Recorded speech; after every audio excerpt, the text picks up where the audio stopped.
Former Assistant Attorney General, a lawyer who has also served in the United States Air Force, where he trained as an EMT and a medic. He also served as a felony prosecutor and is now the best-selling author of Incident at Devil's Den and also the current release Devil's Den: The Reckoning. I'd like to welcome Terry Lovelace to the show. How you doing, Terry?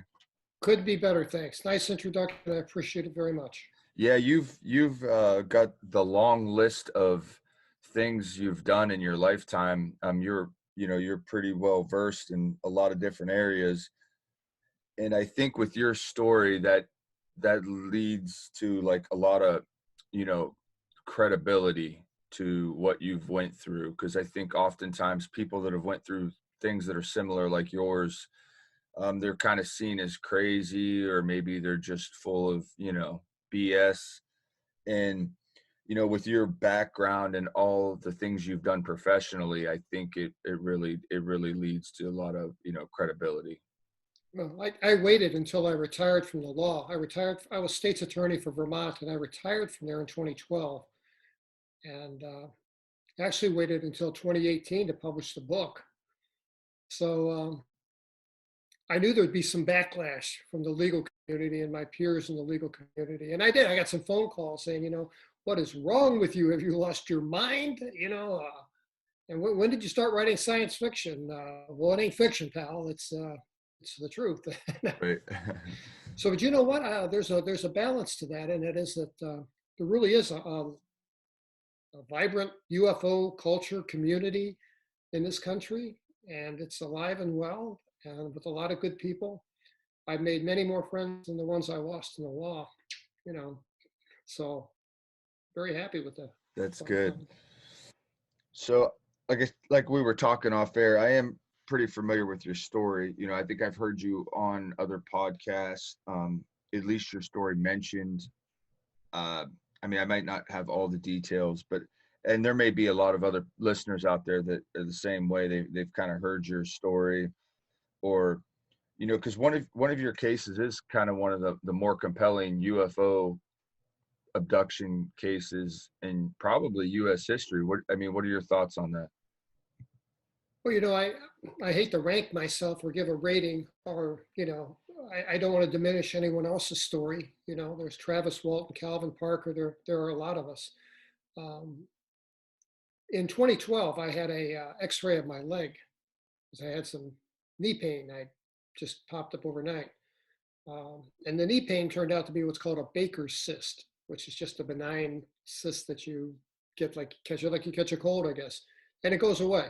Um, but when they X-rayed my leg, they discovered two implants. They discovered an electrical-looking like device above my knee, and below my knee, there's a floret pattern of what the radiologist said was bone material. But he said he's never seen bone material just sprout in the middle of a muscle, much less arrange itself in a floral pattern like that. And those X-rays, if anybody would like to see them, are on my webpage, terrylovelace.com, and you can see the X-rays there. And that moment in 2012, I left the state of Vermont in January of 2012 and had the knee pain and went to the VA to get an X-ray in October of 2012. So, and seeing that X-ray was a catalyst. That's what it really reaffirmed, that these things had put their hands on me, and that's when I decided I was going to write a book. And because before that, I had no intention of ever telling anyone. Just my wife and I shared it as a secret, and we never told our children. We got kids that are 40 and 34 years old, Right. and they'd never heard this story before. So Now, when were you aware of the incident? Like just after it had happened, oh yeah, and then yeah. you just kind of kept that a secret, or kind of in a close little circle, and then the X-ray was confirmation then for you. It was confirmation. Yeah, we woke up. To go back to 77, I can tell you that briefly, how that unfolded. Yeah, please Uh, do. Working in the emergency room, driving an ambulance on the night shift, working with the same guy for 3 years, Toby. And we didn't only work together, we were friends. We both lived in seal housing on the base, not far from one another. We'd work together, and then on our days off, a couple times a month, we'd play cards or, get together. We were both married. I was 22, he was 23. Our wives were friends. Um, so, we were tight. And he came to me one night in April and said, "Hey, man, I got an idea. Let's go camping." And I'm like, "Are you nuts?" Because I mean, I had never been camping in my life. I was a city kid. I knew he was from Flint. I really kind of suspected he'd never been camping. So I'm like, "Well, where'd this idea come from?" And he actually made a pretty good argument for it. He knew I was an amateur photographer. I had a little dark room set up and did black and white prints in my home. But we both lived on base. And Whiteman Air Force Base was, as it is today, a nuclear base. So back then it was B-52s armed with nukes, and they had a squadron of Minutemen ICBM, Minutemen II ICBM missiles spread out all over the farmland. And the missiles aren't there anymore. They jerked those out in 1995. And the B-52s are gone, but now Whiteman is home to the B-2 stealth bombers. That's their one and only base. I uh, I really wanted to get some photographs of wildlife and scenery and the like. I had a new camera to use, and so I thought, yeah, this would be a cool idea. Let's go. So we did. We packed up all our stuff, the cooler, everything you need to go, and we drove down to Devil's Den State Park, which is about a 6.5 hour drive for us, and drove into the park. We made the decision we were going to dodge the campground and not go to the campground because, and Toby made a good point. His thing was he wanted to make this trip because he'd heard from a secondhand, third-hand source that there was a plateau in the park somewhere that was elevated above the tree line, and he lived to watch the night sky. I mean, this guy, his dream was to be a cosmologist or a astronomer, and he'd been good at that. And so, down there on top of a plateau in the middle of nowhere, he'd have a great view of the night sky with zero light pollution. And we were lucky the weather was great, so it was, it offered something for both of us. And we had no idea where this plateau was, but we had a general idea.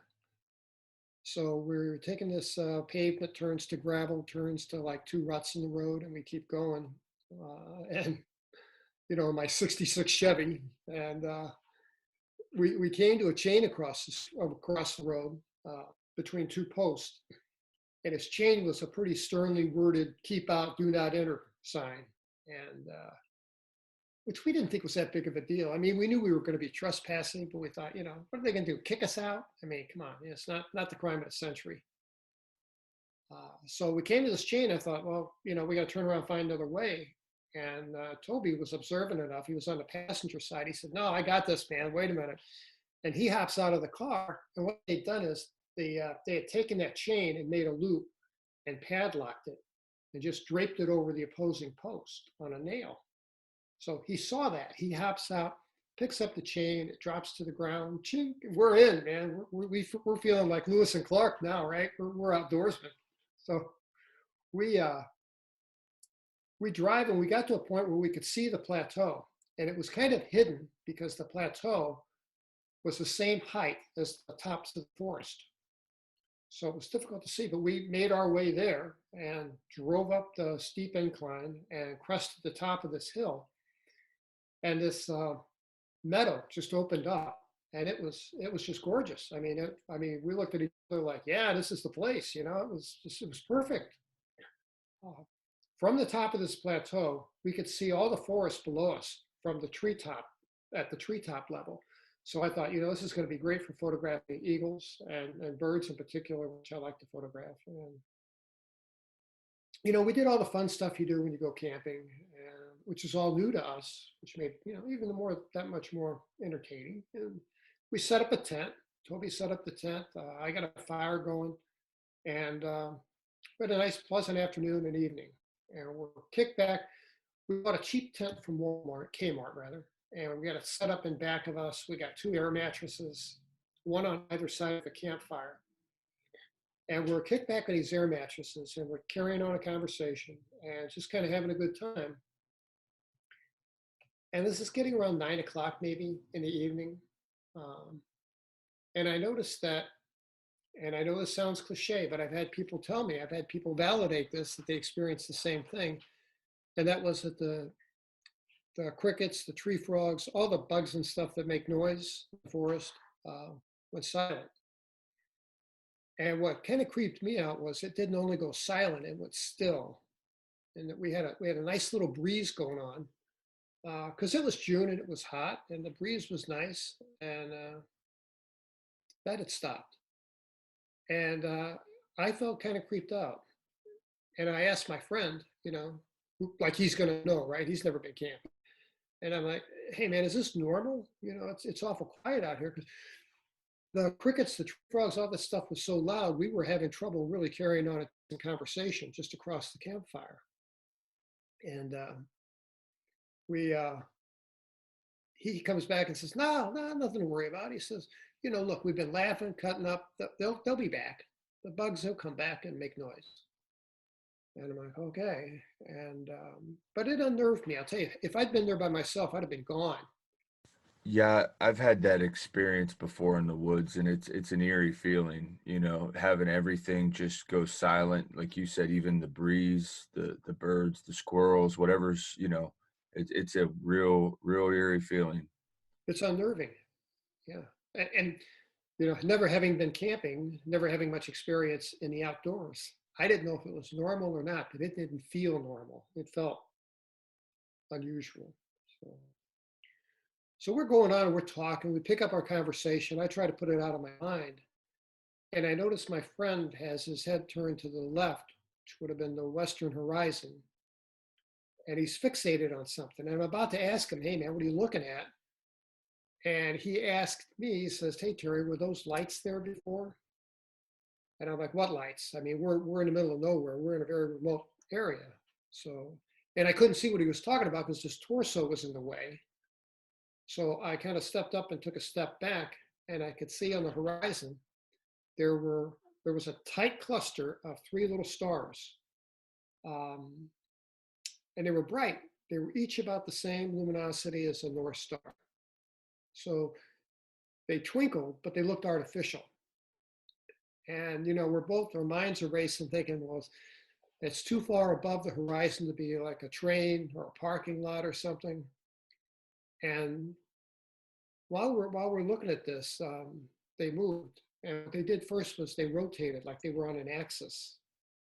And the triangle aligned itself so that the base of the triangle was parallel with the horizon. So the apex was pointed up. And we felt kind of excited. We weren't afraid. We felt kind of excited about that. And then things got weird real quick. Then it started an ascent. It went straight up in the air, slowly. And about that time is when I felt this first sense of calm wash over me, and a really weird sensation. I wouldn't call it apathy, but I had almost a mild disinterest. Um, any fear, apprehension, even excitement that I'd had just prior to this was all gone. I was in a strange place, and I think my friend was there too. Um, so we're watching this thing more like I felt more like an observer than a participant in the events. Best way I can explain it. And we watched this thing rise up into the sky until it reached a ceiling, and it stopped for a moment, and then it began a gliding descent in our direction. We could tell because it was pointed at us. And as it's coming down, it was passing just a cloudless night with a trillion stars out.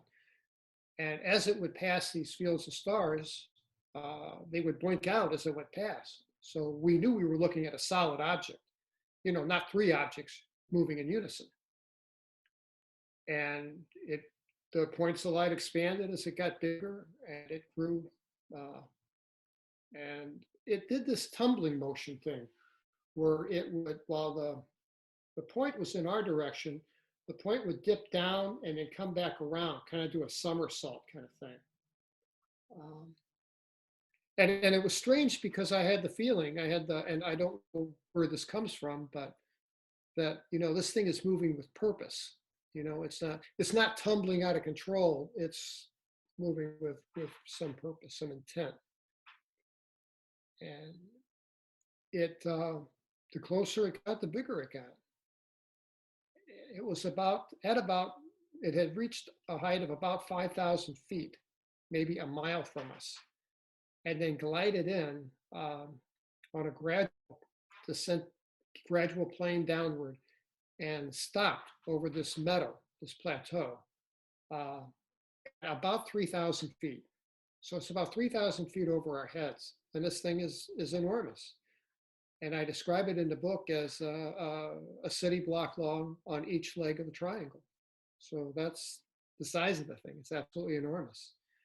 The lights on the points of the triangle are still lit, but they had toned down. They dialed down. They weren't nearly as bright as they were when it was up in the sky.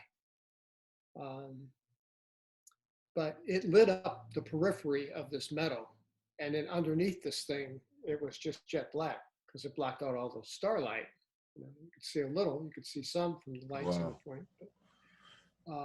And it was crazy because our reaction was just muted. I mean, we should have been freaked out. We should have been uh, taking pictures of the thing.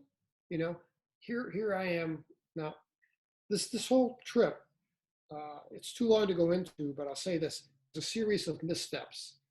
And I mean, I bought special film, I bought filters, I bought all this stuff, packed my camera bag very carefully, and left it on the kitchen counter. I left it at home.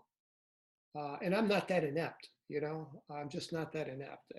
I mean, I had borrowed a camp axe from a neighbor, a camp lantern, and some fuel, left that at home too. And that just baffles me to this day. Uh, but my friend Toby had a camera, and it was in his backpack, and it was within his reach. He never thought to take it out. Neither of us ever thought to take a picture.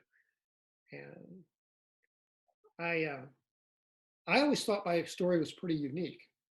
And I left an email address in the epilogue of Incident at Devil's Den, the first book. And I said, look, I'm not a doctor or a therapist or anything of the sort, but if you've got a story, you've experienced something like this, uh, it's made a dramatic impact in your life, and you'd like to share it, I'd love to hear it. Shoot me an email. So that was published in March of 2018. And to date, I've received over 1,400 emails. So, but what I found was that my experience isn't actually unique. There are a lot of people have a very, very similar experience. So I took about 30 of the very best of those. Actually, I started with 50 from a core group of 400, kind of a filtering process. There's a core group of 400 stories from these folks that are just very, very credible. Not that I'm judging the veracity of anybody's story, but these were the best of the best. And I contacted these folks and made arrangements for a telephone conversation, uh, and spoke with every one of them and established a rapport and kind of gauged their veracity and their credibility, and made some decisions about, do I want to publish this, with their permission. And I chose 30 of the very best, and I put them in the back of The Reckoning, the new book. Again, there's nothing here. I don't feel unique at all anymore, So with this thing stopped 3,000 feet over our heads, neither one of us has said a word to each other. I think Toby said something like, "It's really moving now," or something in aim like, and but we're in a different place, man. And while we're watching this thing, there was from the middle of the triangle at the base underneath of it, dead center, a light clicked on. I mean, like someone hit a switch. And there was a beam of light about the diameter of a softball, you know, 4 or 6 inches in diameter, something like that. And it came down and landed in the middle of our campfire. Just boom, it was there. And it was weird. It was a visible column of white light. It was like the effect that you see if you're looking at a high power searchlight cutting through fog, but there was no fog. So we saw that, and we just looked at it and looked at each other. And that only stayed there for 60 seconds, maybe less.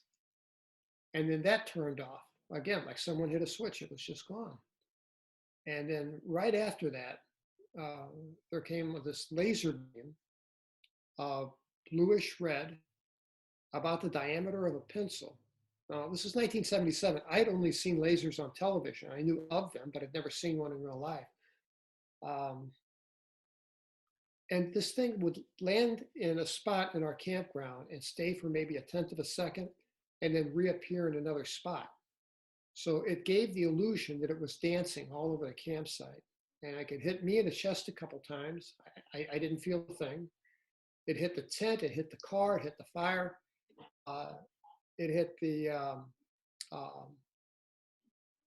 Toby's cooler. It hit everything that we brought with us. And I got the feeling, I mean, it's pretty obvious this thing's checking us out, right? It's scanning us, is what I thought. And I think that's right. And that lasted for maybe 3 minutes.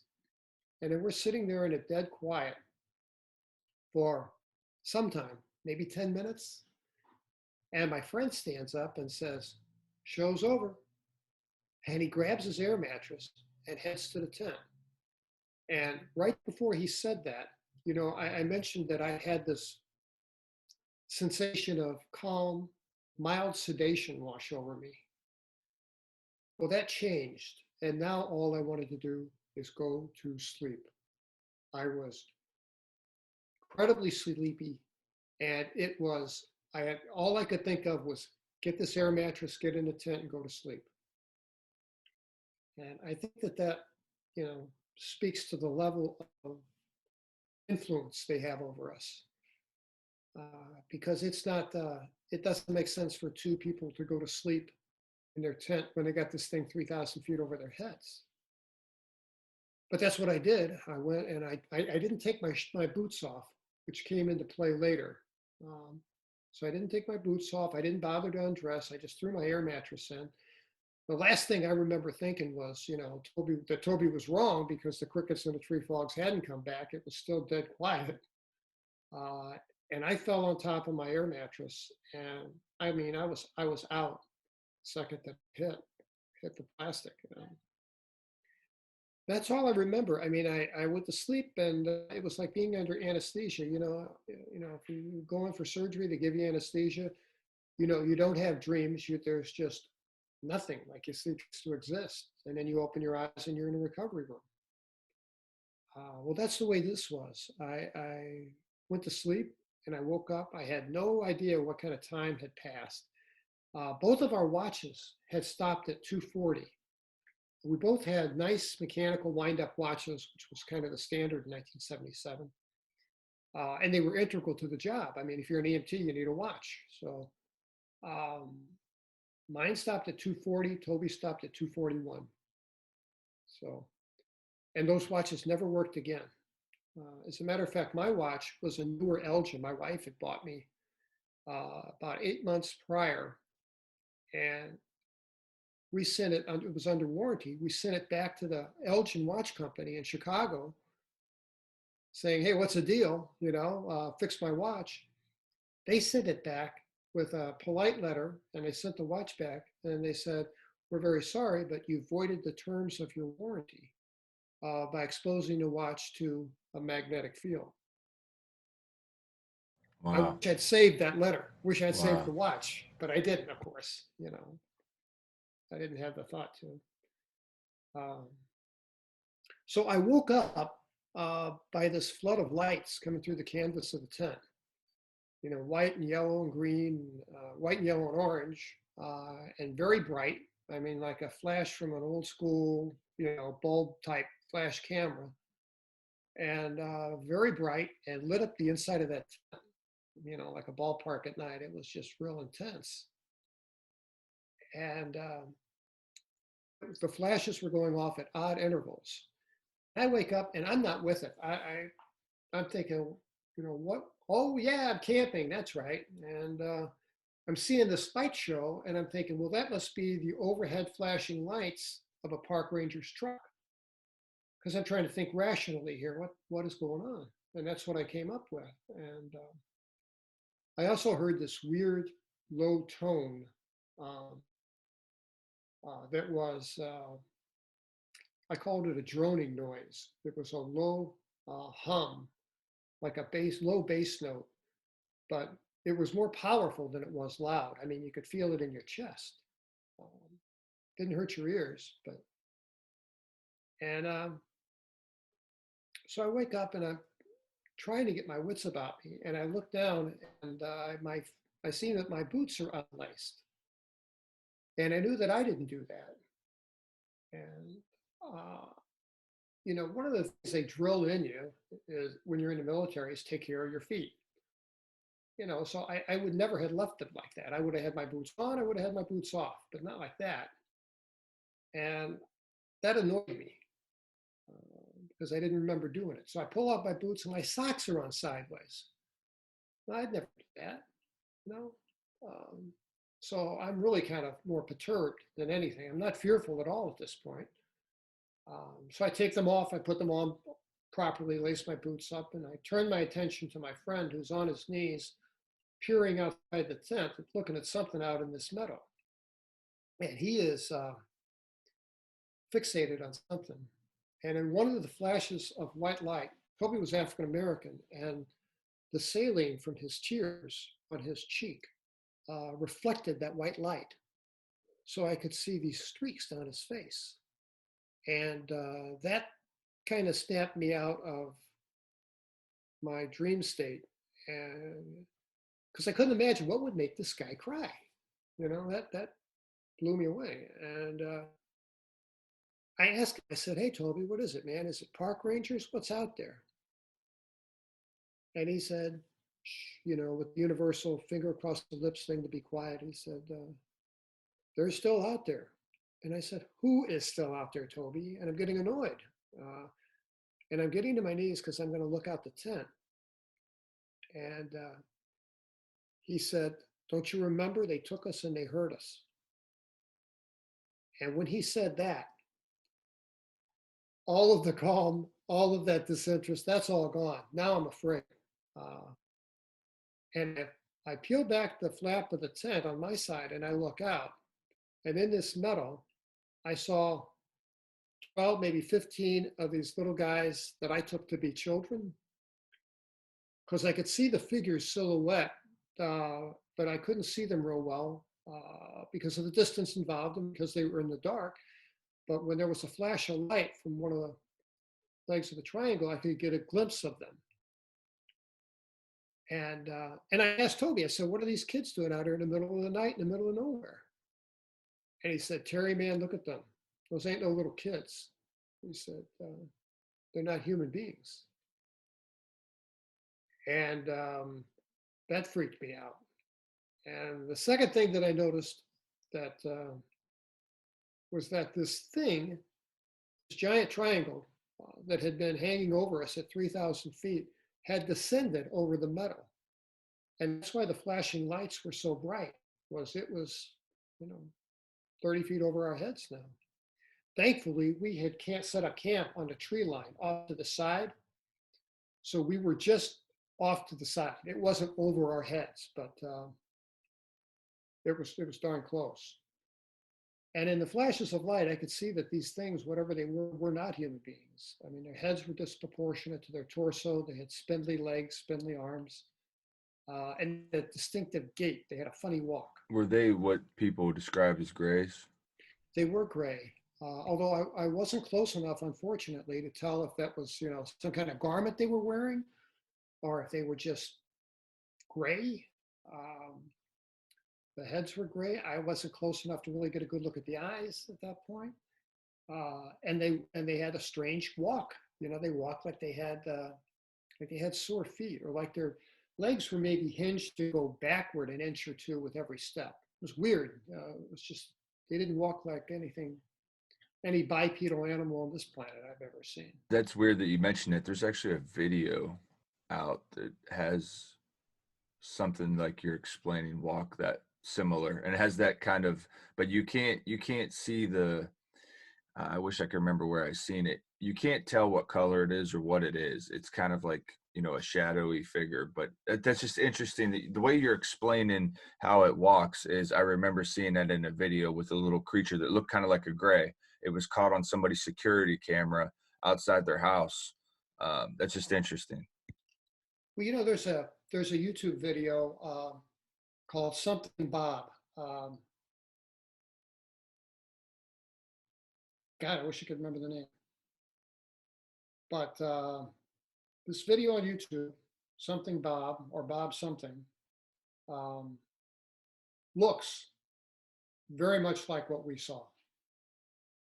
And it supposedly was posted by someone in one of the Russian republics. And they made one post and they never posted anything again. And that was this video of Bob. And this thing looks alive to me. Spooky video, man. So we're watching these little guys, and from underneath this triangle, a light came on, and this had that same white quality, visible light feature that beam had. We could see this column of white light underneath this triangle, and it's about 30 feet in diameter, because I'm guessing it was about 30 feet off the ground, and this column of light was about the same diameter. And as soon as that kicked on, all of these little guys turned their attention toward this light and started heading for it. And, not at a rush, but just a slow walk. And they're all paired up in like twos and threes. They're not together in a group. And as we watched, these things would walk into this column of light and they would just dissolve. I mean, they would pixelate out. Scared us to death, man.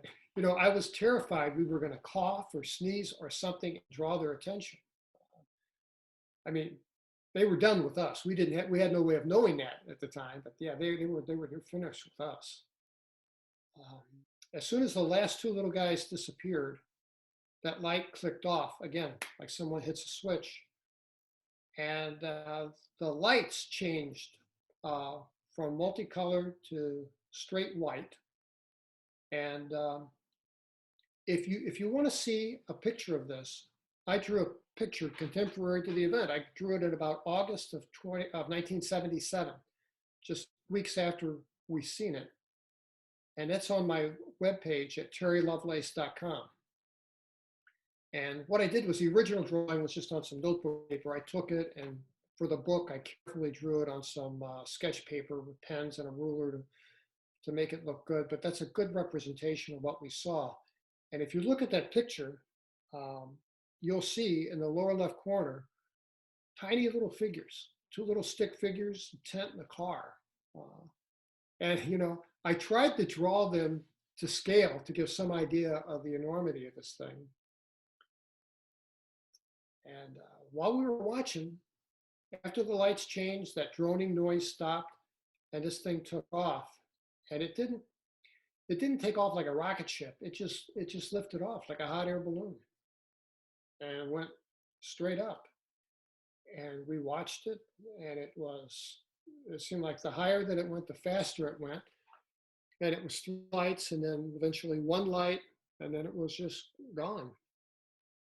And I knew we had to go to the car. I knew we had to get out of there.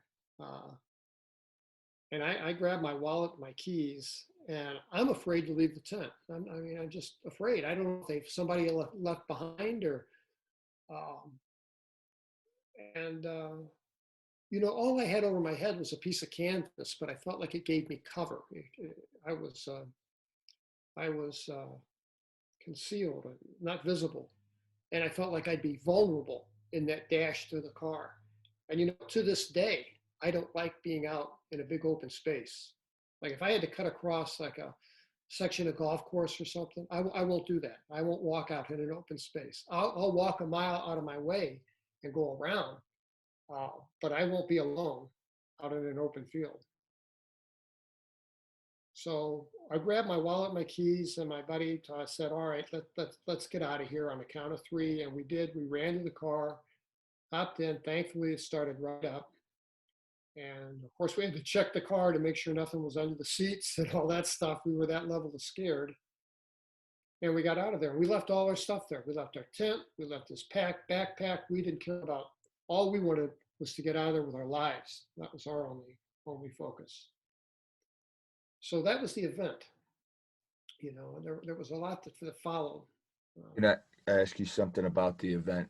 You had mentioned that there's a series of missteps that had happened, and Yeah, it's odd to me that you guys drove 6.5 hours out of your way to go camping that you typically don't do, and you just so happened to pick the particular site that you guys went to that was off limits. Do you ever think about that? And if there's, I mean, it almost seems like everything just kind of fell into place for this to happen. yeah. I wonder, what's the origin of this? What became a compulsion to make this trip? It didn't make any sense. If we wanted to go camping, um, if you look on Google Earth or a map, you'll see that right outside the main gate of Whiteman Air Force Base is Knob Noster National Forest with a humongous campground. We could have drove across the street and gone camping. There were 6 nice campgrounds within an hour's drive of the base. And, but Toby made the argument that, hey, man, those other places, they don't have this piece of high ground. And he was right. What was interesting was, and I didn't find this out until years later, but that chain that we crossed took us from Devil's Den State Park onto federally owned land. And there's a strip of land carved out of Devil's Den State Park that belongs to the feds, and it's under the Bureau of Land Management.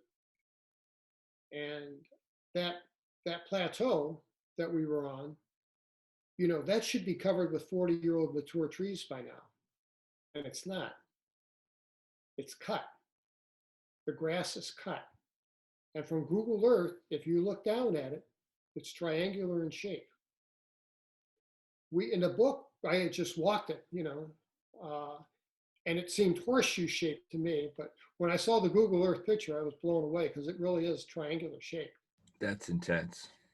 It is intense. And what doesn't make sense is Bureau of Land Management. I got a Google Earth picture of it and posted it to my Facebook page. And one of my followers is a landscaper down in Alabama. And he sent me an email and says, somebody's cutting that on a regular basis with what he called a brush hog. He said it's pulled behind a tractor. And he said he says, I see, shafts of grass cut in about 6-inch lengths. And I see tractor marks from the treads of the tires. And he said, yeah, somebody goes up there and cuts that to keep it deforested. So why would the federal government pay for all that gas for 50 years to cut the top of a plateau in the middle of nowhere? Yeah, that people aren't allowed to even go visit. That's right. It makes no sense. Even the road that goes up, they've never paved that or graveled it. They kept it rough, I think, on purpose. Because when we went up it, it really was terrain better suited for a Land Rover than a 66 Impala, and it's still that way. So strange stuff.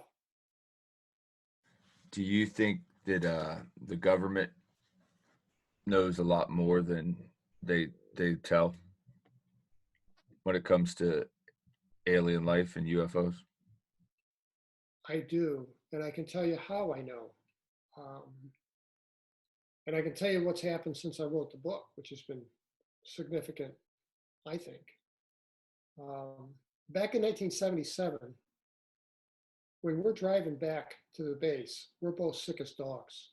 Um, I had the worst sunburn I'd ever had in my life. Toby, of course, didn't sunburn, but he was burnt nonetheless. Uh, and whatever they did to me, they must have given him a double dose because he was really in a lot of pain. There's no way he could have drove a car. We were on the road and the sun started to come up and I had terrible pain. I mean, my eyes were killing me. Uh, we'd find out later that we both had what's called flash burn to the eyes. It's a sunburn to the cornea of your eye. It's the same thing like an arc welder would get if they didn't wear that hood. So, and we were terribly dehydrated. Never been so thirsty in my life. So I spent 3 days 3 days, 2 nights in the hospital, and then 30 days off duty to recuperate. And on my last night in the hospital, my night nurse came in about 9 o'clock in the evening. I had something to help me sleep, and I was anxious to get it. And Toby and I both worked for the hospital. We were in the hospital squad, and medical people were cool. They take care of one another. Uh, so I got the best care I could imagine. And when the night nurse walked in, these two guys in blue business suits followed her in. And these guys were cops. I mean, you didn't, I'd been a pretty straight kid. I'd never had any interaction with law enforcement, but, you didn't need it to see that these guys were cops. Their suit coats were open and unbuttoned. You could see they were wearing a shoulder holster. Um, and they had that swagger about them, if that makes sense. um, the guy in charge was about 50 and had this shorter guy with a flat top haircut. And his companion was about early 30s, taller guy. And they flashed their badges and IDs. And I saw that the older guy was a major, the younger guy was a captain. And they had the badge and ID that said USAF OSI, or Office of Special Investigations.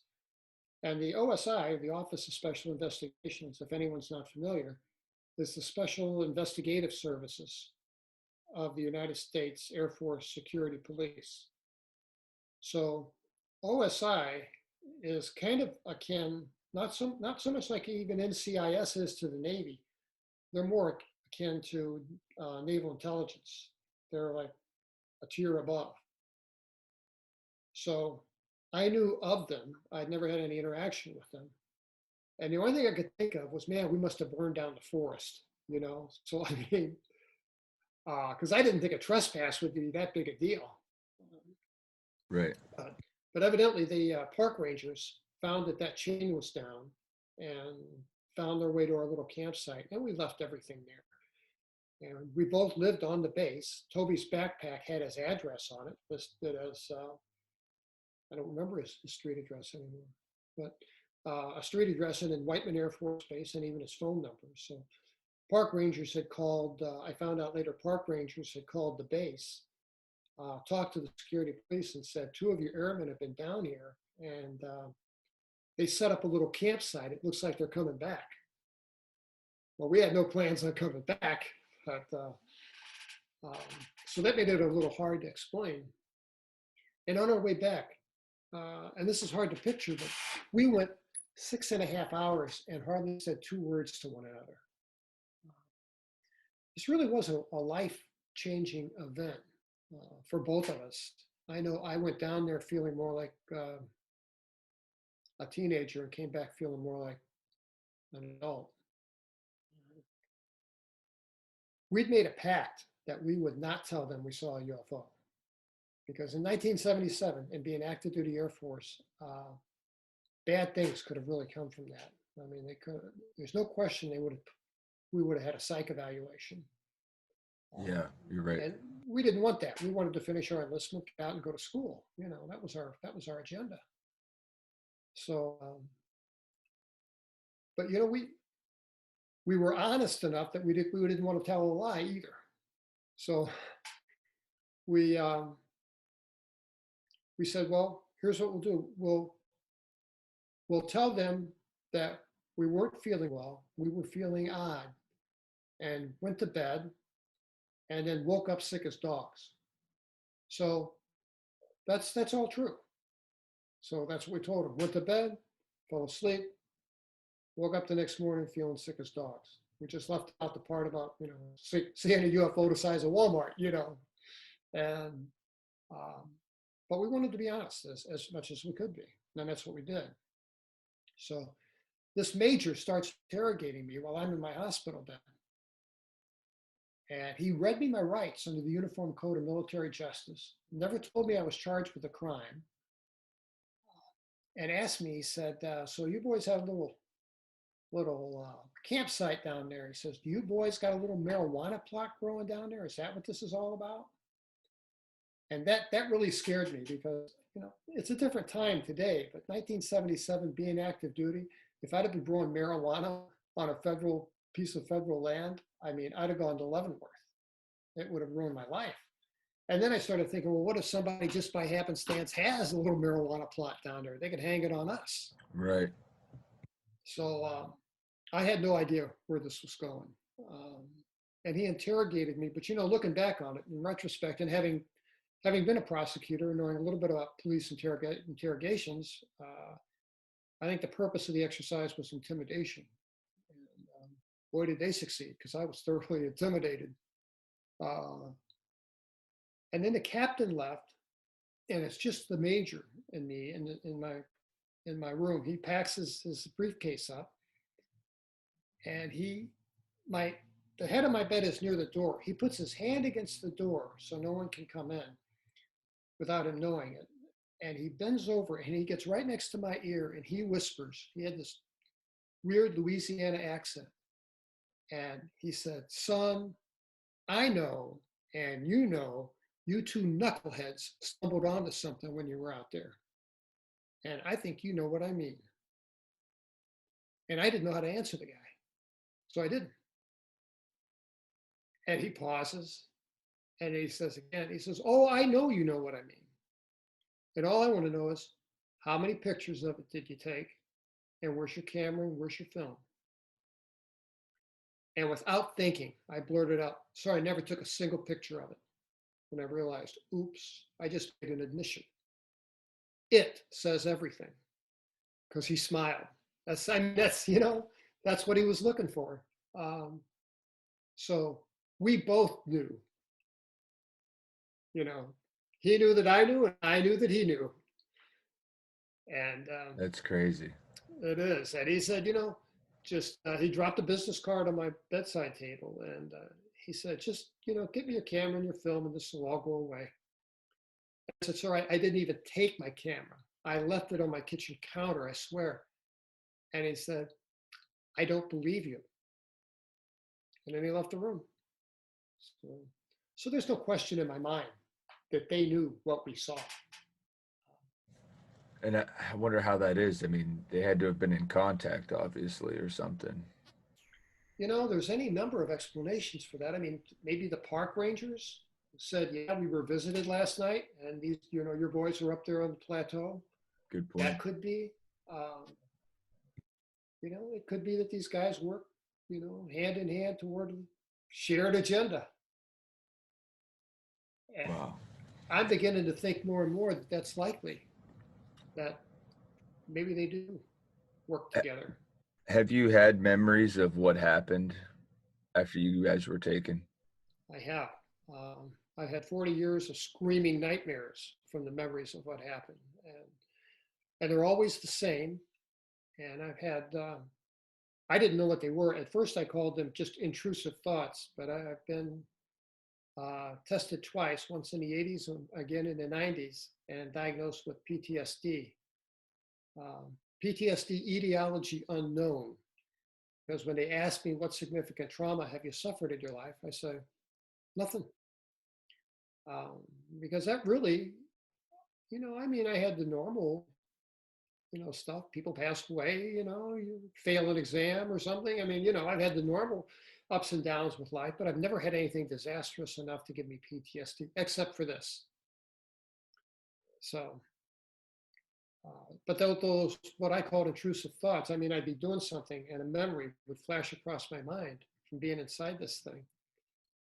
And I found out that those are flashbacks. So And those thoughts, what kind of emotions do they produce for you? fear, fear, depending on, mostly fear, yeah. Sometimes I'll actually get teary eyed, but mostly fear. Um, I don't understand, I don't have a clear linear memory, never have had, of everything that happened to us. 'Cause I don't know how long we were in there, but we're guesstimating 4 to 6 hours. We have no reference, but um, I have a couple memories I can share with you because it's pretty amazing stuff about being inside this thing. And that is that from the outside, I described this thing as being the size of a super Walmart, and that's not quite accurate because it was deeper than that, and we couldn't tell that at 3,000 feet. But man, when it dropped down to 30 feet over the meadow, and we were off to the side, if you look at that picture that I drew, this thing was 5 stories tall. So it really was more like a massive medical building. Now, I don't know if we were in that ship or if maybe they shuttled us to another location, but my memory and my nightmares are that I woke up inside this thing and they had taken off all of our clothing. We held all of our clothing in our hands like this in front of our chest, and we were frozen. I couldn't move. I could move my eyes. I could roll my eyes anywhere I wanted, but I couldn't turn my head. Um, so I opened my eyes and I'm there. I have no idea how I got there. And I'm in this enormous open atrium. Now, if the outside of this thing looked like a medical building, the inside of it looked like an NFL stadium. And I can't account for the size difference. But I've had other people tell me they experience the same thing. They're taken to a smaller craft, they get inside, the thing is huge. So maybe they operate under some different set of physics than we operate under. I don't know. But and again, they could have taken me somewhere else. I have no idea.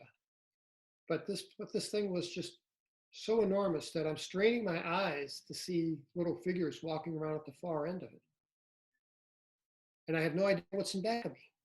So I can see that there are, and this is an open atrium, and I couldn't tilt my head even back to see how far up it went.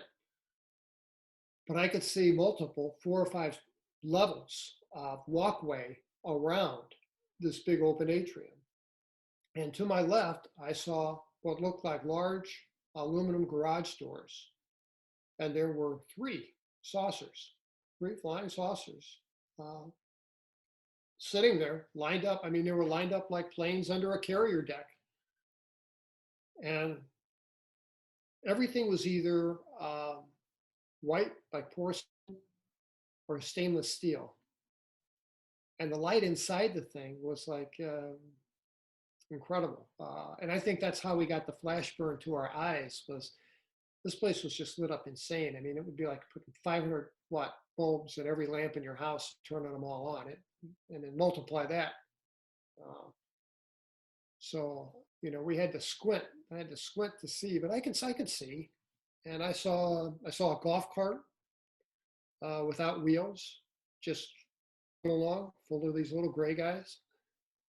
It's crazy, and these little gray guys, and I have a theory about them. I don't think that they are. Calvin Parker and I talked about this for a long time because he has the same impression. He called them little robots, and I think that that's maybe spot on. I think that Yeah, I've heard that from a lot of people that it may be like a almost even a genetically engineered type of worker bee or something like that that just kind of does the bidding of what they were designed for because they don't even really display like sex organs or anything like that, right? no, and it's crazy you use that term worker bee. That's the way I described them in the book. Yeah, I told Calvin, I think they take a bit of biological material and artificial intelligence and quantum computing and nanotechnology, God knows what, and put it all together. But they're not sentient. They're not aware and alive like you and I are. At least that's my impression. Now, And he's, did you come across anything else on the ship besides the Greys that was like a living life form? I did, I did. And that's kind of where this story heads is I'm straining my eyes to the left and I saw a being about 6 foot tall. And I was close enough to see that this guy was wearing a gray garment of some kind with a V neck. And he had very long fingers. I could only see 4 fingers, and he may have had a thumb tucked in underneath. I don't know. But what his complexion, he was not gray. He was pinkish, chalkish pink. Was his complexion. He wasn't gray, but he had the features of a gray in that humanoid, but no ears, just a hole, just no nostril, or pardon me, no nose, just nostrils, a slit for a mouth.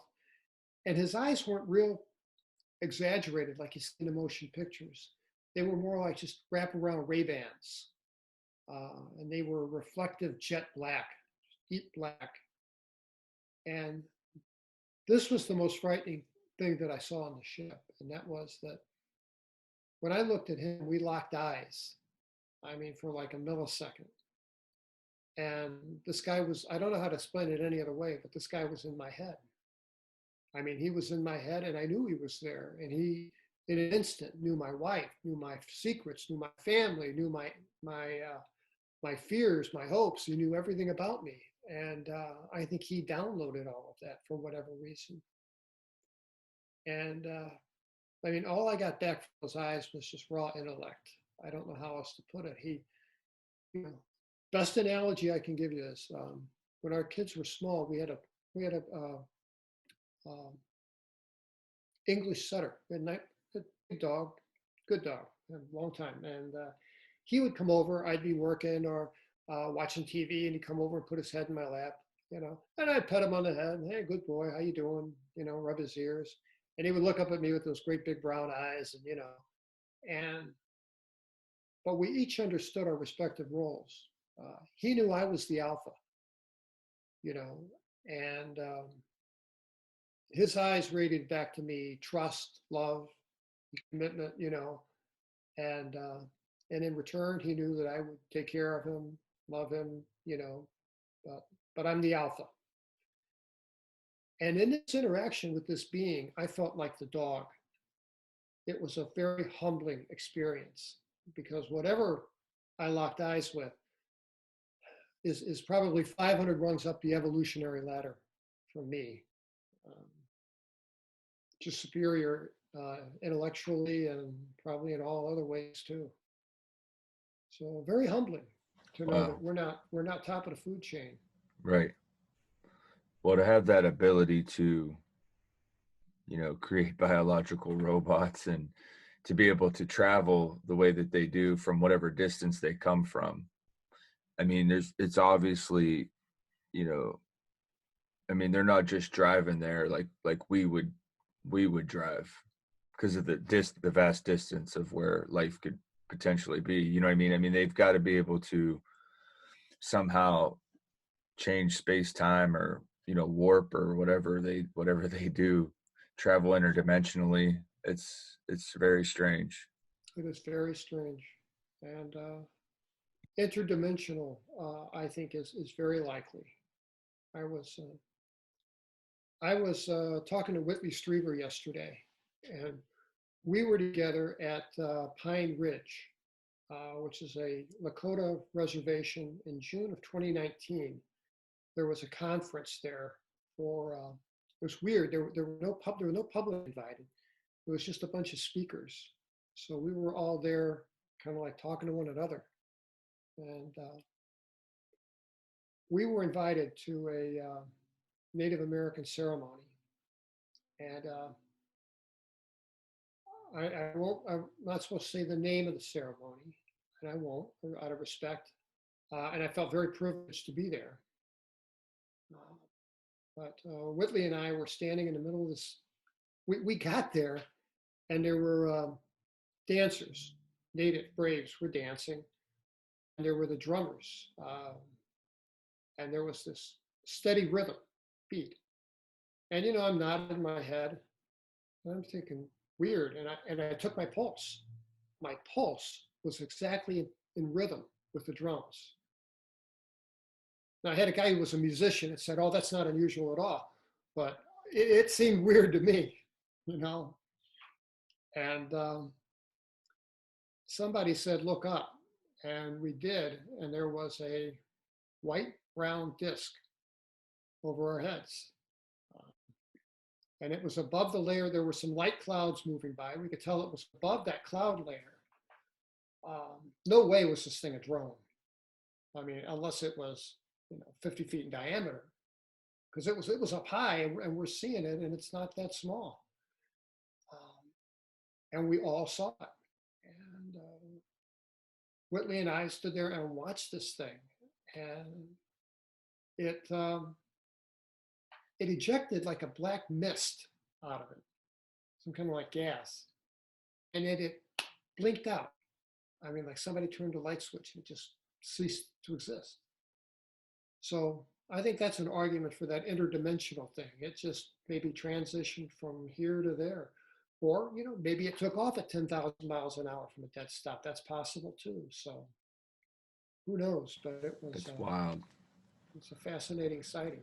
So they put them things in your leg. Do you I'm assuming you think it's like some kind of tracking device or something like that where they're able to monitor what you're doing or your vitals or whatever. Why have you ever thought like why you? Why do you think they chose you? Or do you think you just were an unlucky person that was happened to be camping and I don't know why they choose people. Toby asked me that question the last time I saw him. And um, that's kind of a long backstory to this. But in our last conversation, I think he was having doubts about did that really happen? And I'm like, yeah, man, it really happened. You're not losing your mind. That happened. And that was the question he asked next was, yeah, but why us? I'm like, man, I don't have a clue why us. I don't. Now, I know that I had experiences as a kid. Um, I saw a UFO when I was 8 in my backyard in St. Louis, Missouri. And that was a pretty profound sighting. I don't think I was abducted, but it was a pretty profound sighting. I was beautiful May day. I'm playing in my backyard in the middle of the afternoon.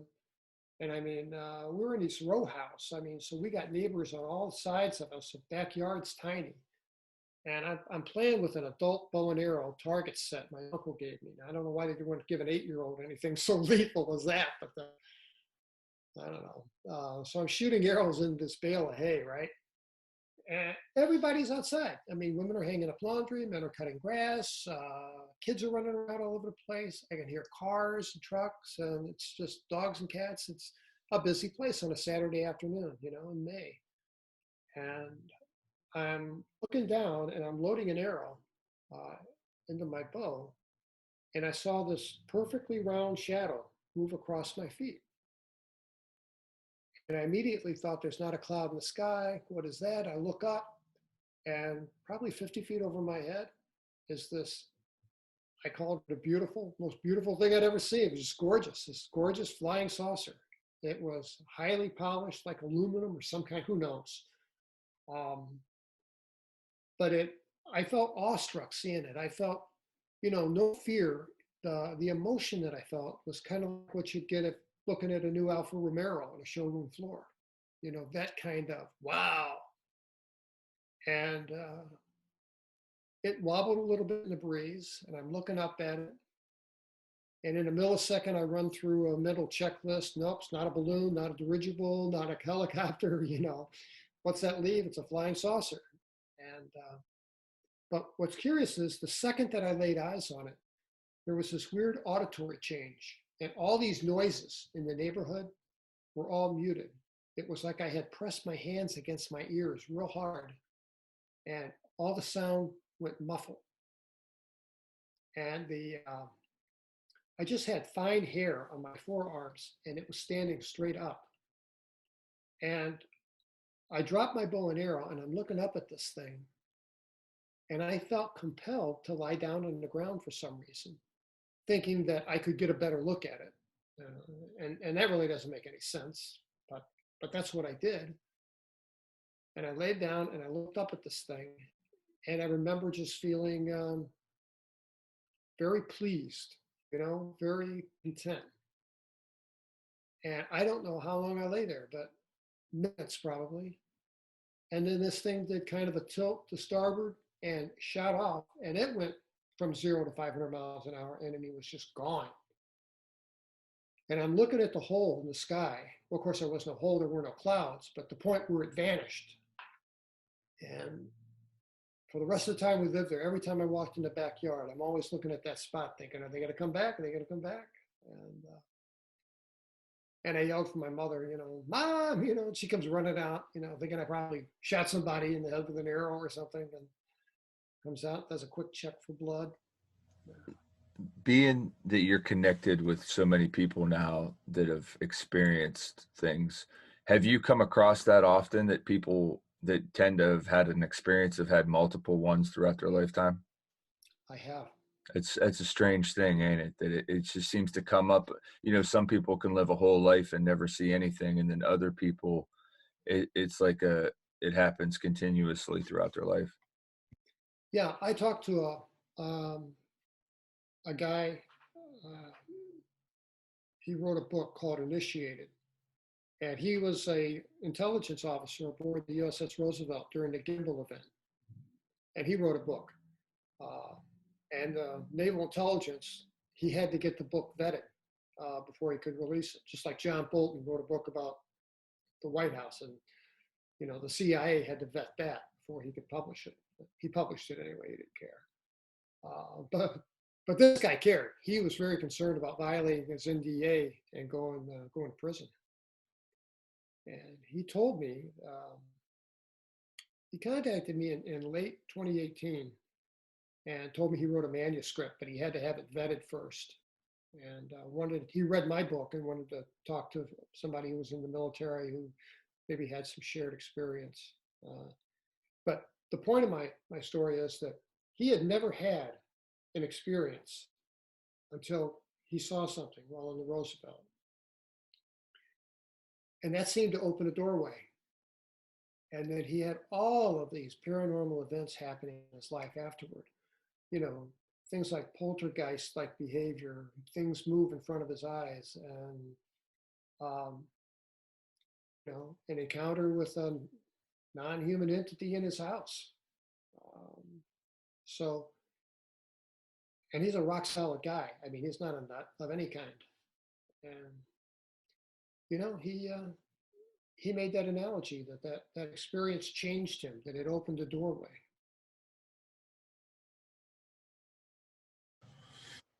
That's fascinating. In moving forward with the stuff that was found in your leg, you Yeah. were unable to save that, correct? It ended up disappearing.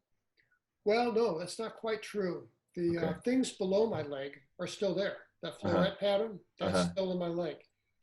Thing above my leg that looked like a electrical device. In my first book, I explained that in third week in October of 2017, I woke up in my living room, and this is hard for folks to wrap their head around. I know, and it's hard to believe, but I'm telling you it's true. And that is that I opened my eyes, and I'm like, holy cow, what am I doing in my living room? Because I had never sleepwalked a day in my life. And I glanced at the alarm box, and it's set, and the cat's there, not interested, just. And seated directly across from me is, at first, what I took to be a petite Asian woman, dressed in black, like sturdy black nursing shoes. Had to be like a size 5 or something, very petite, very tiny. I would gauge her feet at a little over 4 feet height. Um, and she had a red scarf tied loosely around her neck because her neck was pencil thin. Now, at first glance, I thought this was a woman. Uh, and I had the thought, I had no fear whatsoever. I had that weird semi anesthetized, mildly disinterested, same kind of feeling I had back in 1977 when all the strangeness started. So I'm in that place. And the thought crossed my mind, scream for your wife, scream for Sheila, tell her to bring a gun. And I thought, what do I need a gun for? This woman is sitting in a non-threatening posture. You know, am I going to shoot a woman who's, you know, it didn't make sense. And I thought, you know what? If you scream, she's not going to hear you anyway. We got that covered, I'm sure. So I had the thought, I wish she would take that wig off. And first I thought, I wish she would take those glasses off. And she did, like on cue. She reached up and took the glasses off. And that was when I could see that she was not human. She had those same black Ray-Ban wraparound eyes.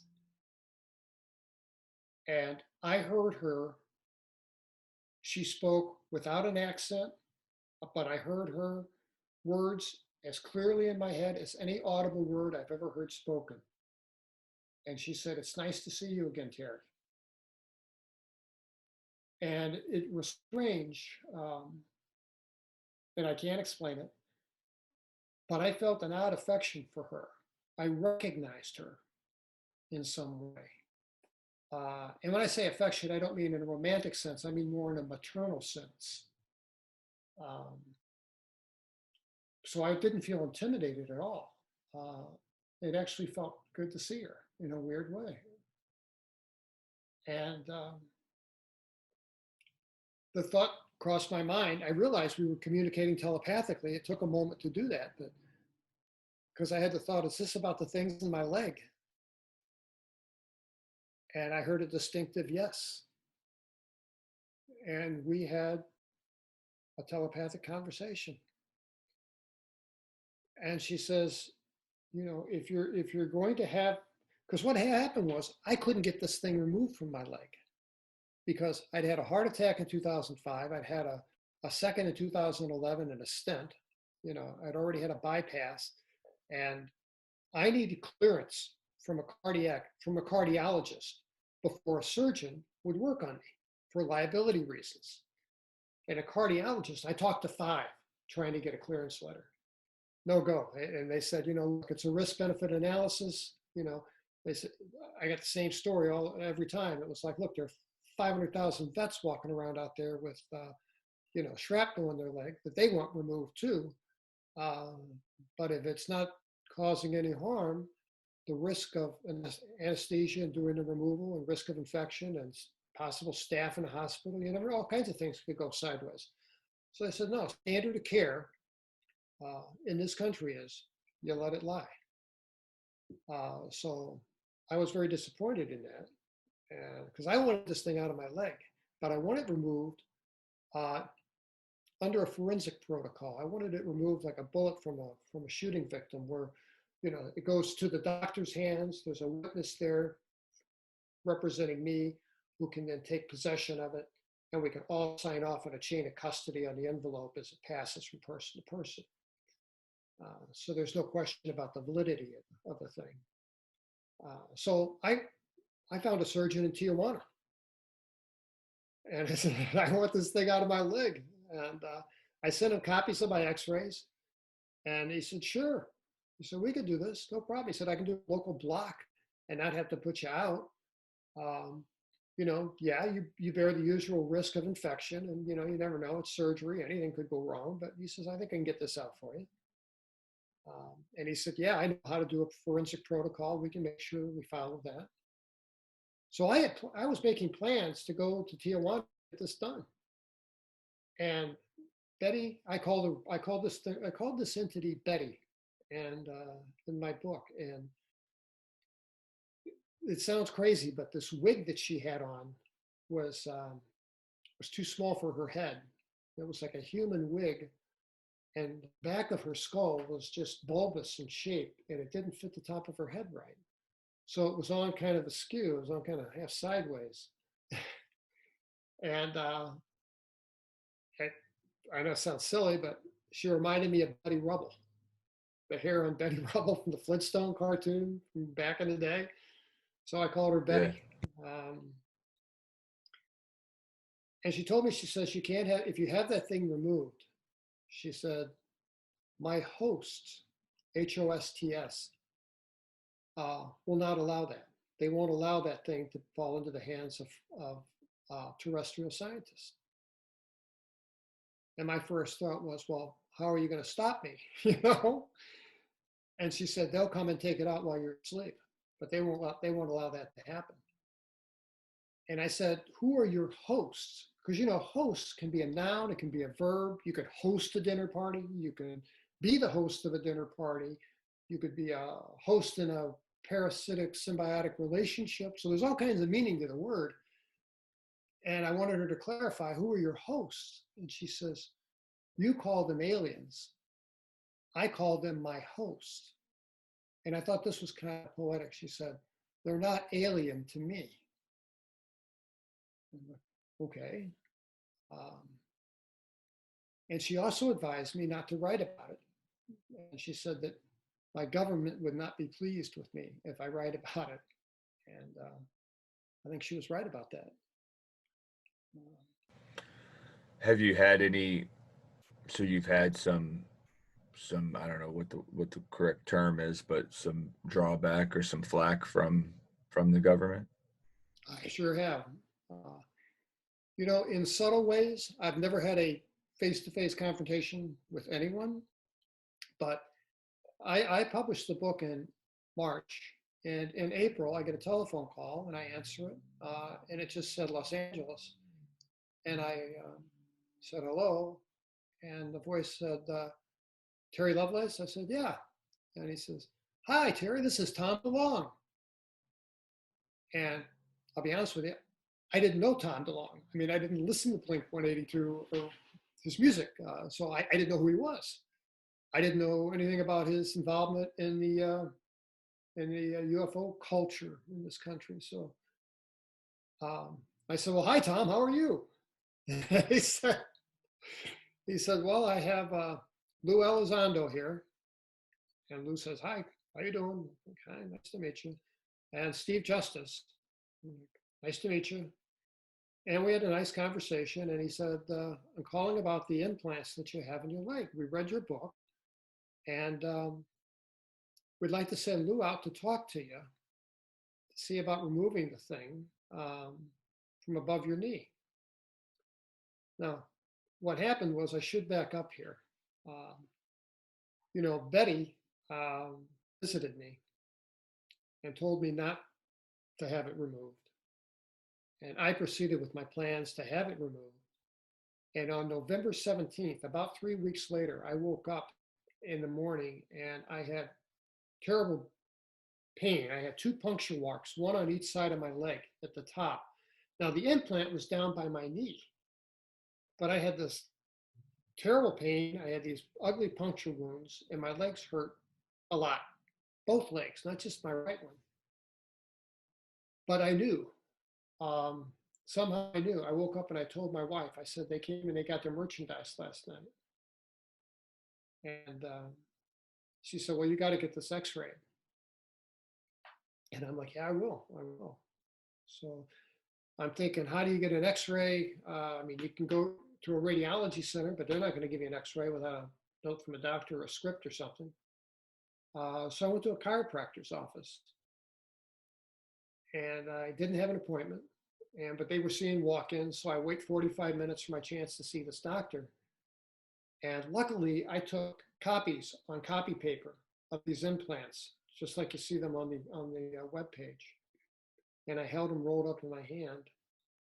And finally, he calls my name. I go back, and he says, you know, the usual stuff. You've been in a car accident? No, no, no, none of that stuff. And I said, I got pain in my legs, and I showed him the puncture wounds, and he's like, how did you get those? And I said, well, doctor, I'm going to be honest with you. I'm going to tell you a story that's hard to believe. And as I believe that I had implants from aliens placed in my leg in 1977, and I think they came back last night and took them out. And he's like, I see. Go ahead and get dressed. And I pulled my pants back up, and he grabbed me. He's got me by the elbow, and he walks me toward the door. And he said, well, we're very glad that you came in today, but I don't think I can be of any help to you. But you know what? I knew. I knew that chiropractors look at 100 x-rays a week. So I held these pieces of paper up in front of his face. And luckily, before we made it to the door, he took a look at this x-ray and stopped. And he said, come with me. And we went back in his office, and he shut the door to his office. And you know, his phone's ringing and people are knocking at the door. And he sits down in his chair and sets the two pieces of paper out in front of me and says, tell me the capsule version. I want the short version. What are these? I said, well, Doc, it's pretty much what I told you. 1977, I've had these things in my leg, and I was warned that if I wrote a book, and I'm writing a book, that they'd be removed. And he said, well, I'll make a deal with you. He said, I'll get your leg x-rayed, and I'll look at it for you, and I'll pay for the x-ray. But you got to promise me you won't use my name or the name of my clinic in your book. And I said, I promise you, I'll never breathe your name, never cross my lips. This guy had to be an experiencer of some kind. He was either an experiencer or he had seen this before, one or the other. I don't know which. Doesn't matter. So I went and I got an x-ray. And I mean, you don't need an MD to see that this thing was gone. It was just not there anymore. So I thought, yeah, that's what happened. They came and got their stuff. And I dropped the x-rays off at his office. And I have them. I have the x-rays still. And they show that I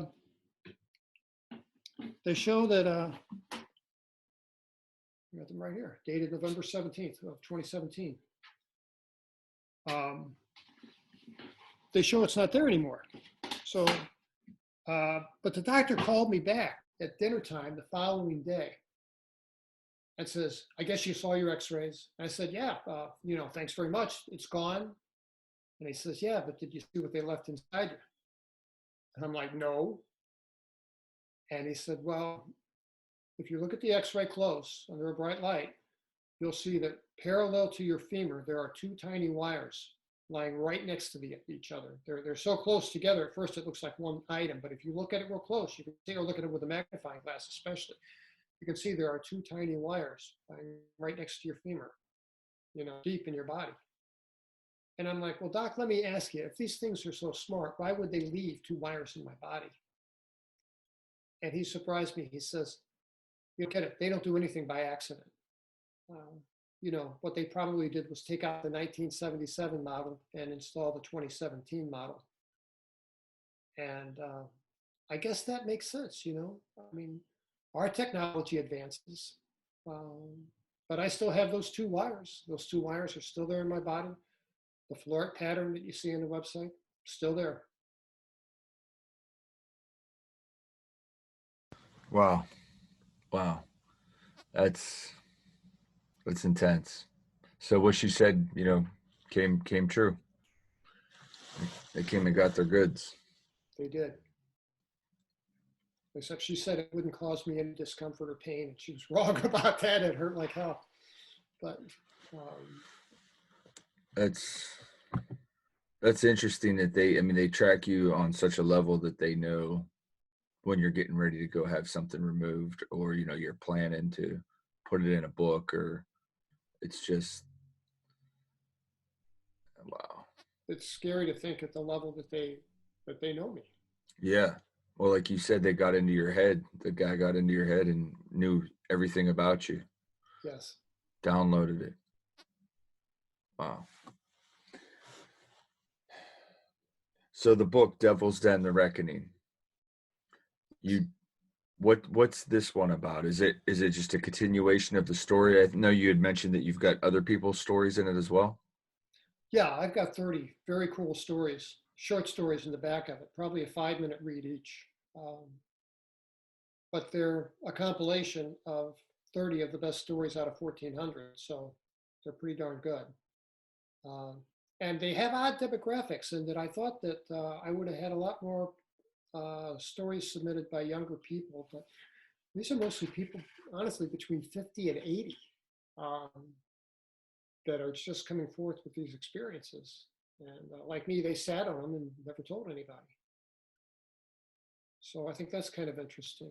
Um, yeah, in Devil's Den, the first part of it, the bulk of it, are things that were left untouched in Devil's Den, an incident at Devil's Den, such as I talked about the disappearances of some people.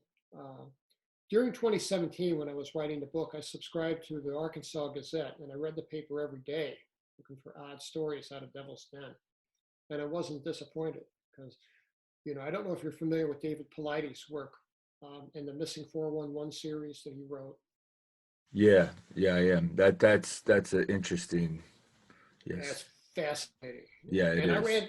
I had the same problem that he had. I couldn't get anything from Arkansas Parks and Recreation. They're like, we don't keep records, just like David Paulides found out. Um, and I mentioned in my book, during 2017, when I was writing this, there was a 28-year-old young woman named Monica Murphy who, in early 2017, I forget the month, in early 2017, she jumped off Limestone Bluff to her death and committed suicide. It was ruled a suicide by the medical examiner. No, had kids, had a family, ruled a suicide. So all I know about it is what it said in the paper. Wow. Yeah, there definitely seems to be some kind of coordination or effort to keep a lot of this silent, or they're unwilling. There's certain sources that are unwilling to help, I guess you would say, to They want to keep it quiet. yeah, They for have an whatever interest. reasons. I mean, there's obviously an interest or a reason why. Now, it can be terrifying for people, I think, for sure, like you had mentioned, but it almost seems though that they're not really trying to harm people. Is that kind of your thoughts on it? Yeah, I got to tell you, I do believe that. Um, because if they'd wanted to kill me, they could have killed me. Yeah. And I got to tell you, I had a lot of anger when this first happened. And I really would have liked to have shot them. I mean, I was very angry. But that's really tempered over the last 40 years. I uh, I really don't see them as malicious anymore. I mean, I think what happened to us was collateral damage, unintentional. And in my mind's eye, I think, if I could sit down and have a beer with this guy that downloaded my brain and communicate one on one, I think, the vibe that I would get back is, hey, just doing my job, man. Nothing personal. Uh, Maybe that's just my way of rationalizing it, living with it. But if it makes it easier, so be it. But yeah, I agree. I don't think they're here to harm us. And I often wonder what the purpose is for their interest in us too. I mean, because I mean, are we just like, kind of like a science and experiment, or trying to, how we do with like laboratory rats, or but I mean, they're so highly intelligent and they're so evolved, you would think they would already have a great knowing and understanding of what humans are. So I'm not really sure. I don't know. I'm just curious to know what it is that they want with us, or why they're so fascinated with us, or I mean, we only know what they want us to know. I think there's a lot that goes on that's hidden from us. I think they study us like we study mold in a petri dish under a microscope, you know. And I'm just glad that they don't toss us in the garbage like we do with a petri dish, because they could do that surely too. Um, yeah, that's true. I don't know. I wish I knew, but they study us. They're the alpha in the equation, and we're just humanity trying to figure this out. I don't know if you heard about this or not, but on December 8th, I read in the Jerusalem Post, and it made papers in the States.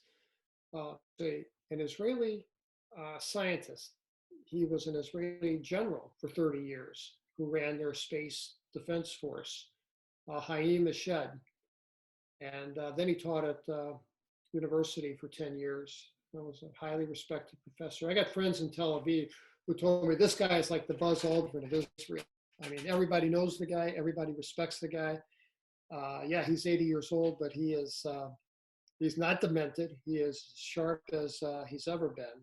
And he made a public statement that the United States and Israel it work in concert with a treaty with a federation, uh, like a group of different entities um, that he referred to as a galactic federation, which sounds kind of sci-fi like, which kind of, but if that's the best explanation for it. But I have heard that, and I've actually heard it even on a I don't know what you would call it, a mainstream media, but they kind of brushed it off as a joke, kind of, like you had said, an 80-year-old man, and it was just like a real quick story, and then they, moved on. But I have heard mention of that, and that's interesting because there's, on my show, I do a lot of paranormal stuff, not just aliens, but I work with a lot of psychics and people that claim that they can astral travel. And I've actually heard people mention of what you're talking about on my show. Like that there's a council and that there's actually, like, I know it's like you said, it sounds very sci-fi and like you're in some kind of Star Trek movie, but I don't know. It's just crazy how many people I interview, like the stories, they just tend to always line up or they intertwine somehow. And it's just, I don't know. I mean, all these people can't be making this stuff up. yeah, it's like the people that wrote me. I had a 76-year-old woman from Henderson, Nevada, write and tell me a story about when she and her husband were driving from Vegas. Her husband was an MD, a nephrologist. They're driving from Vegas to Reno to visit family in 1968. And about the halfway point, there's a little restaurant called Tunica. They stopped there, ate, got gas, and they made this trip like once a month.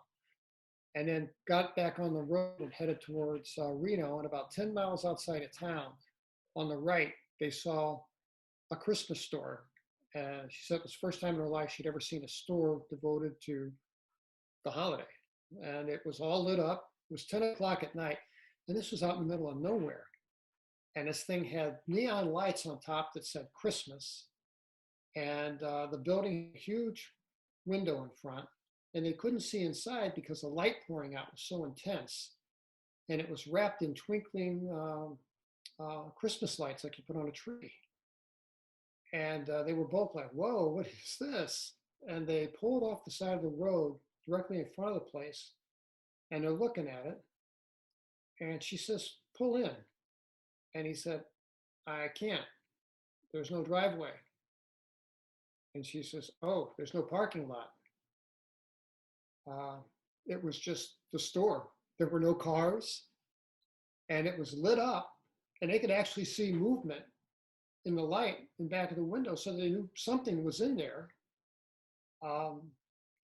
And she's not sure if they had period of missing time. That would not surprise me in the least. And, you know, it was just an unexplainable thing. And she and her husband died in 1983. They had dreams about this place for the rest of their lives. She's 76 years old, says, I still have dreams about them. That is so odd. Why would a 76-year-old woman, she claims, I'm the first person other than her husband she shared this story with. Why would a 76-year-old woman make up a fairy tale like this? No, I don't believe it. On their way back from Reno, place wasn't there. They made that trip to Reno every month. Nothing there, never there, never was there. Wow. Fascinating stuff. And that makes me think of like things like the UFOs that a lot of the Navy people say that they see, like that'll dive into the water or come up out of the water. And it's like, we don't really know what we're dealing with, do we? We don't really have a clue. We don't have a clue. Wow. Well, Terry, I don't want to keep you too long. It's been a fascinating discussion though, and I appreciate you coming on the show. Where can we find you? You know, where can we get a hold of you? Where can we check out your work? I'm sure your books are probably available all over, but where can we get a hold of some of your work? Yeah, my books are only available on Amazon. So it's Incident at Devil's Den and Devil's Den: The Reckoning. And Incident at Devil's Den was a #1 bestseller. I got 450 some reviews at 4.8 stars, so I'm happy with that. And The Reckoning has only been out a few weeks, but that hit #1 in new releases and has 12 5-star reviews. So I think that's going to be a hit too. Either book is a good read. So I have Devil's Den is available in Kindle, audiobook, and a paperback with pictures in the back. I made the audiobook in my own voice. I wanted it to be, I wish I probably should have used a voice artist, but I wanted it to come from me. Well, that's being that it's your life story too. I think that holds a lot of weight. You doing the audio book. I think so too. So yeah, so check me out there, or go look at the pictures, terrylovelace.com. I also I'm on Facebook. I have 3 pages on Facebook. I have Incident at Devil's Den, which is more about the paranormal stuff. Then I have a Terry Lovelace page. Then I also have a Devil's Den Radio, which is a podcast I think we're going to do with Whitley on Dreamland. But we're not on air yet. So I'm hoping to be in your seat on the other side of the microphone. I've done this 100 times. I'd like to be. Yeah, you'll be good at it. You'll be Well, good at thank it. you. Hope so. We'll find out. Well, excellent. Great stuff. And thank you again for coming on the show. My pleasure. I appreciate it. Take care.